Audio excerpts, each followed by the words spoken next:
ചാലക്കുടി കൊരട്ടിയിൽ ഭർത്താവ് ഭാര്യയെ വെട്ടിക്കൊലപ്പെടുത്തി. മുരിങ്ങൂർ സ്വദേശി 38 വയസ്സുള്ള ഷീജയാണ് കൊല്ലപ്പെട്ടത്.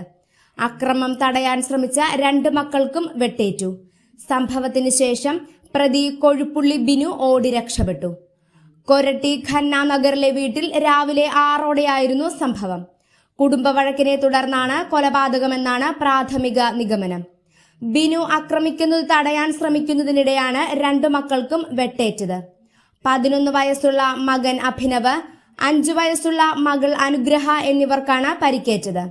ഇവരെ ആദ്യം കൊരട്ടിയിലെ സ്വകാര്യ ആശുപത്രിയിൽ എത്തിച്ചു. ഇതിൽ അഭിനവിന്റെ പരിക്ക് ഗുരുതരമായതിനാൽ വിദഗ്ധ ചികിത്സയ്ക്കായി അപ്പോളോ ആശുപത്രിയിലേക്ക് മാറ്റി. ഷീജയുടെ മൃതദേഹം ഇൻക്വസ്റ്റ് നടപടികൾ പൂർത്തിയാക്കി പോസ്റ്റ്മോർട്ടം നടപടികൾക്കായി മോർച്ചറിയിലേക്ക് മാറ്റി. കൃത്യത്തിനു ശേഷം ഭർത്താവ് ബിനു ഓടി രക്ഷപ്പെട്ടു. ഇയാൾക്കായുള്ള അന്വേഷണം കൊരട്ടി പോലീസ് ഊർജിതമാക്കി.